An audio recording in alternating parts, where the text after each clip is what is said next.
एक बार की बात है। शिलू बाजार नामक गांव में एक किसान अपने पत्नी के साथ रहता था। उसके पास में दो बैल और एक छोटा सा खेत था जिस पर वो रात दिन मेहनत करता था, तब कहीं जाकर खाने जितना अनाज उगा पाता था। रामू गरीब होने के साथ साथ ईमानदार भी था। रामू की पत्नी अपने भाग्य को हमेशा कोसती रहती थी। न जाने किस जन्म के पाप भोगने पड़ रहे हैं जो इतनी गरीबी उठानी पड़ रही है। न जाने भगवान अपनी किस दिन सुनेंगे। अरे भाग्यवान, अपन कर्म के अलावा और कर भी क्या सकते हैं। देना नहीं देना ये सब तो ऊपर वाले के हाथ में है। अपने सोचने से क्या होगा। कह तो तुम सही रहे हो, मगर 2 साल से अपने गांव में ठीक से बारिश नहीं होने के कारण फसल खराब हो रही है। गांव में बाकी किसानों के पास तो गाय भैंस है जिससे उनका तो गुजारा चल जाता है, मगर अपने पास तो केवल एक छोटे से खेत के अलावा कुछ भी नहीं है। और बारिश नहीं होने के कारण उस खेत में भी फसल नहीं होती। पता नहीं इस बार भी क्या होगा। हाँ, ये बात तो तुम सही कह रही हो। पिछले 2 साल से ठीक से बारिश नहीं होने के कारण फसल बर्बाद हो रही है। और अब तो कुएं भी सूखने लगे हैं, उनमें भी पानी अब कम बचा है। पता नहीं इस बार खेती में क्या होगा, ये तो ऊपर वाला ही जाने। चलो भाग्यवान, अब मैं चलता हूँ। रामू रोज की तरह अपने दोनों बैलों को लेकर अपने खेत की ओर निकल पड़ता है। रामू भले ही गरीब था लेकिन बहुत ईमानदार था। वो दूसरों का भला ज़्यादा सोचता था और वो हमेशा अच्छे कर्म करने की समझ रखता था। और फिर रामू खेत पर पहुंचकर बड़े लगन से काम करने लगता है।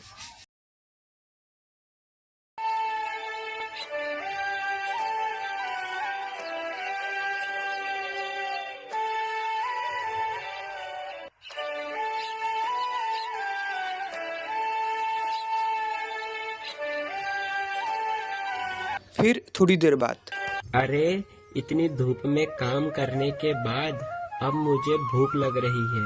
और अब तो मेरे ये दोनों बैल भी थक गए हैं। एक काम करता हूँ, मैंने अपने आधे खेत की तो जुताई कर ली है और आधे खेत की जुताई अब मैं कल कर लूँगा। मेरे ये बेचारे बैल भी थक गए हैं। चलो चलो, अब अपन घर चलते हैं। रामू खुद से ज़्यादा अपने बैलों का ख्याल रखता था। वह अपने बैलों से ज़्यादा काम नहीं करवाता था और रामू अपने घर पहुंच जाता है। अरे ओ भाग्यवान, भाग्यवान, भाग्यवान, आज धूप में काम करते करते मुझे बहुत तेज भूख लग रही है। जाओ जाओ, तुम घर में जो कुछ भी है वो फटाफट से लेकर आओ। जब तक मैं अपने दोनों बैलों को चारा डालकर आता हूँ, जब तक तुम खाना परसो। इतने ही बीच में उन्हें एक आवाज़ सुनाई देती है। ये किसकी आवाज है।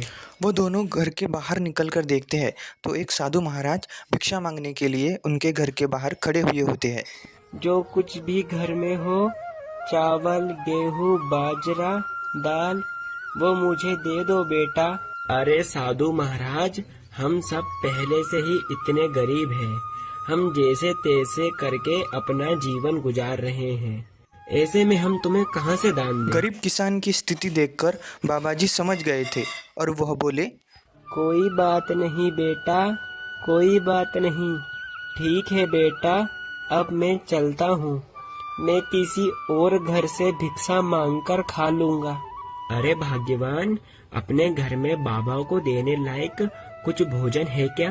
क्या अपने घर में कहाँ से आएगा। अपने घर में बाबा को देने लायक कुछ भी नहीं है। केवल थोड़े से चावल थे जो तुम्हारे लिए बने हैं। अगर वो बाबा को दे देंगे तुम्हें भूखा रहना पड़ेगा। रुकिए बाबा, भाग्यवान जाओ, जो मेरे हिस्से का भोजन है वो जाकर बाबा को दे दो। मगर फिर तुम क्या खाओगे। अगर बाबा को तुम भोजन दे दोगे फिर घर में एक अन्न दाना तक नहीं है। तुम्हें भूखा रहना होगा। उसकी चिंता भाग्यवान तुम मत करो, मैं तो भूखा रह लूंगा। मगर बाबा को मैं अपने घर से भूखा जाने दूंगा तो मेरे गले से वैसे भी खाना नहीं उतरेगा। जाओ, तुम बाबा के लिए वो भोजन ले आओ।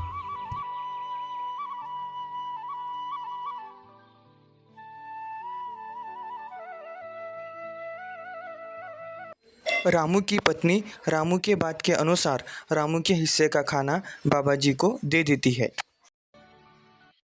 धन्यवाद बेटा, धन्यवाद।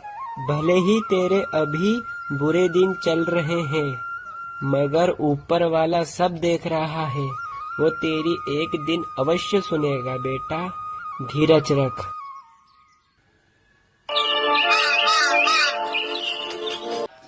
फिर रामू रोज की तरह अपने दो बैलों के साथ अपने खेत की ओर चल पड़ता है। अपने खेत की जुताई कर ही रहा था कि इतने में एक अमीर आदमी रामू के खेत के किनारे से गुजर रहा था और वह रामू के पास आके रामू से कहता है, अरे भाई, यहाँ आसपास कहीं पानी है क्या? भाई साहब, यहाँ से कुछ ही दूर पर एक हैंडपंप है, जाकर आप वहाँ से पानी ले लो। अरे भाई, तुम बड़े मेहनती दिख रहे हो, तुम इतनी मेहनत क्यों करते हो? मैं अपने और अपनी पत्नी के लिए भोजन और कपड़े कमाने के लिए इतनी मेहनत करता हूँ। अरे, तुम इतनी मेहनत करने के बावजूद अभी तक गरीब की गरीब हो। तुम तो अच्छे काम करते हो, तो भी तुम गरीब हो। मुझे तो नहीं लगता है कि कर्मों का फल मिलता है। नहीं नहीं भाई साहब, मुझे पूरा विश्वास है। भगवान के घर पर देर है मगर अंधेर नहीं। जो अच्छे कर्म करेगा उसे अच्छे कर्म का फल अवश्य मिलेगा। देर से मिलेगा मगर मिलेगा जरूर। शायद मुझे अभी नहीं मिला मगर एक दिन अवश्य मिलेगा। रामू की बात सुनकर अमीर आदमी हंसता है और वहाँ से चला जाता है। रामू ने अपनी मेहनत जारी रखी मगर खेत को जोतते जोतते रामू का पैर अचानक हल के नीचे आ जाता है, जिस कारण रामू का पैर कट जाता है। रामू दर्द के मारे झूम अरे उठा। भगवान, मेरा पैर तो कट गया। अरे प्रभु, वो अमीर व्यक्ति सही बोल रहा था क्या कि कर्मों का कोई फल नहीं होता? अगर मैं अच्छे कर्म कर रहा हूँ तो भी मेरा पैर कट गया। मैंने किसी का क्या बिगाड़ा है जो मेरे पैर में लगी? जैसे तैसे रामू अपने घर पर पहुंचा और जो उसके साथ हुआ वो सारी बातें रामू ने अपने पत्नी को बताई। तुमने आज तक किसी को परेशान नहीं किया है, तुम्हें तुम्हारे अच्छे कर्मों का फल मिलेगा। रामू को अपनी पत्नी की बात से तसल्ली हुई। फिर अगले दिन रामू जख्मी होने के बावजूद अपने दोनों बैलों को खेत की ओर ले जाता है।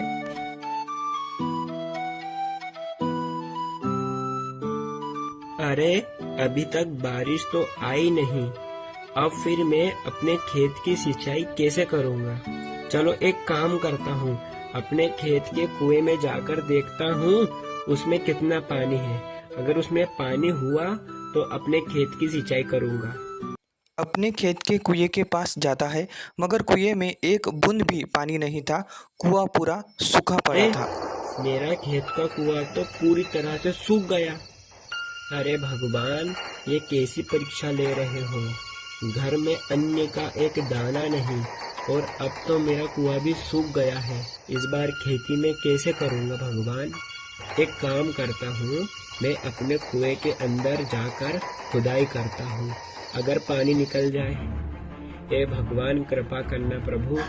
इतना कहकर रामू कुएं के अंदर उतरकर खुदाई करना शुरू कर देता है।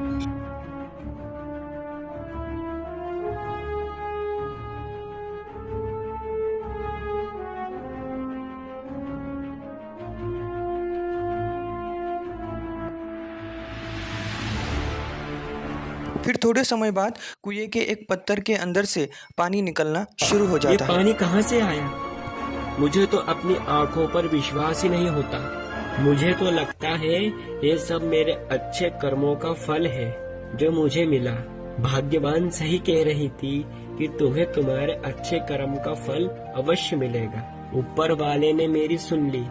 इस पानी से तो अब मैं अपने खेत की सिंचाई अच्छी तरह से कर सकूं। रामू की खुशी का कोई जवाब ही नहीं था। रामू पानी को देखकर बहुत खुश हो जाता है।